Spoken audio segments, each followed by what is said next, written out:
আতিনা ফিদ দারে দুনিয়া না হাসান, আতিনা ফিদ দারে উকবা না হাসান, ইয়া গিয়াসাল মুস্তাগীসিন ইহদিনা ইফতিখারা ফিল উলুমি ওয়াল গিনা।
রাস্তা 500 বছরের দূরত্ব হয়, তাহলে তোমরা আমাকে জবাব দাও, ওই আল্লাহ তাআলাকে কি তোমরা ভুলে গিয়েছো নাকি?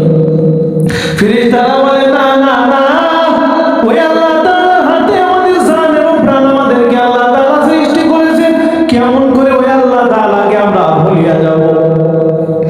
এই বান্দা আবুসি রাহমাতুল্লাহি আলাইহি ফেরেশতাদেরকে ডাক দিয়ে বলেন, ও ভাই, তোমরা যে চাইতেছো আমাকে প্রশ্ন করতেছো আমার রবটা কে, আমার দ্বীন কি, আমার নবী কে, তোমরা আমাকে জবাব দাও। আমি রাবিআ আবুসি দুনিয়াতে সারা জীবন আমি আল্লাহ তাআলা নাফরমানি করেছি, গোলামি করেছি।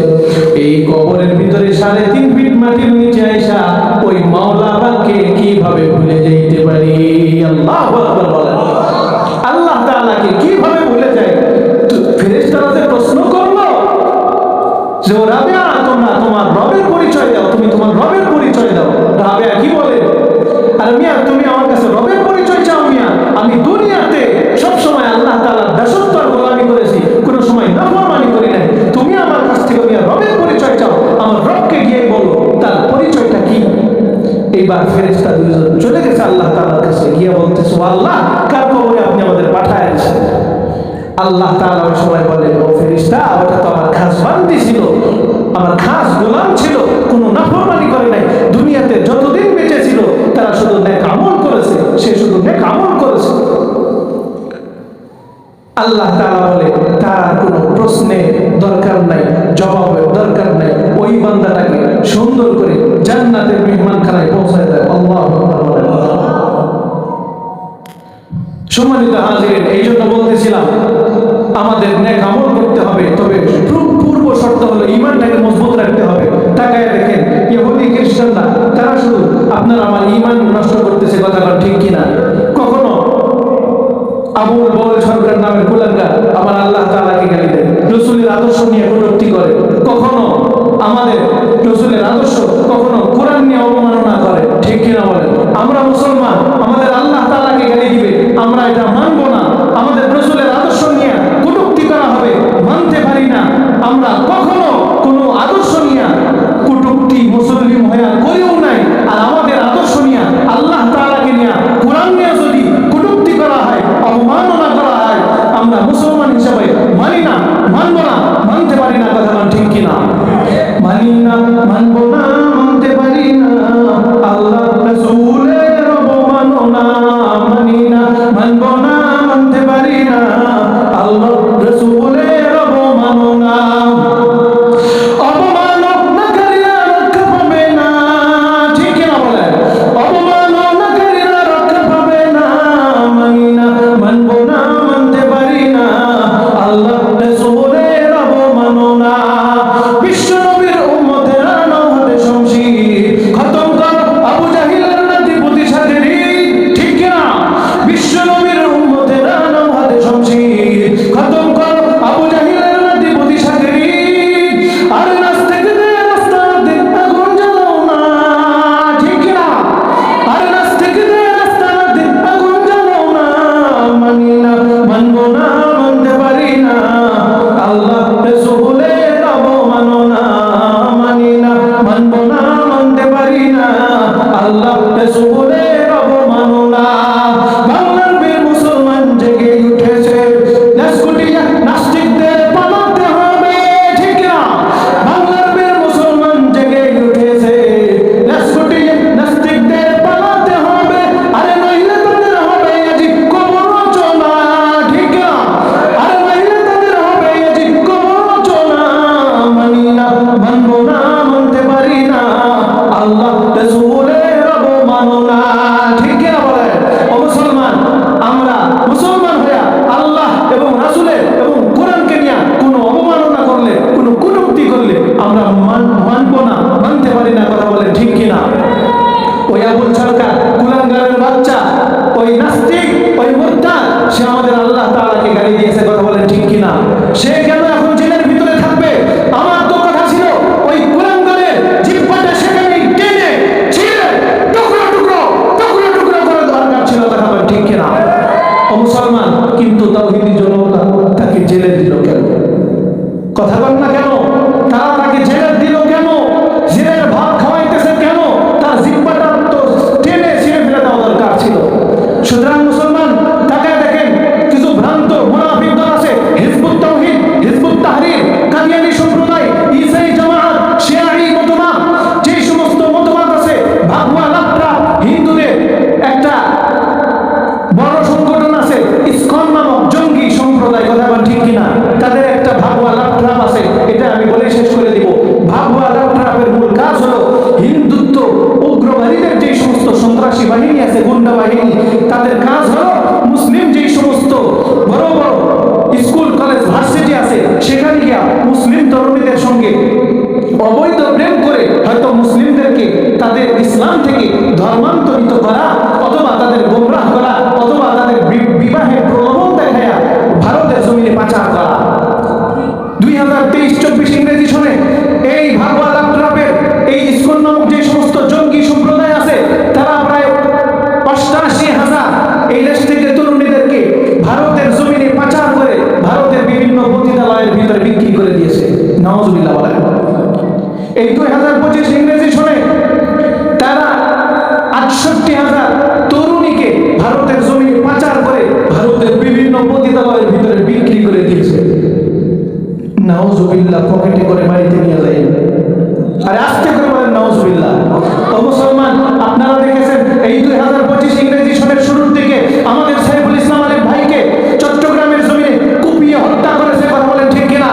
আরে কুলাঙ্গারের বাচ্চা, সে কিনা এই বাংলার জমিনে নর্থ সাউথ ইউনিভার্সিটির ভিতরে কোরআনটাকে ছিঁড়েছে এবং পা দিয়ে পালা মেরেছে এবং কোরআনটাকে আগুন জ্বালিয়ে পুড়েছে। কথা বলেন ঠিক কিনা?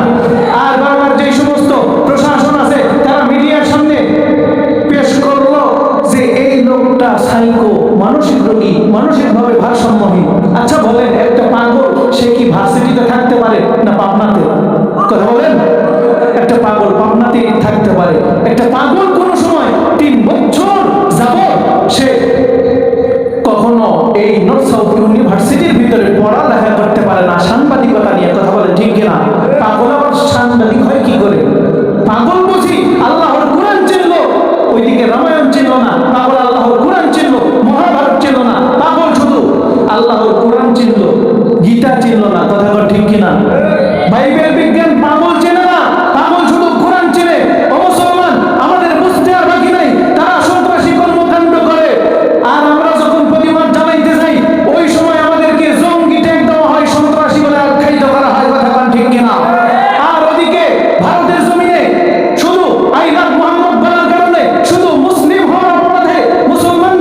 নাস্তিকতা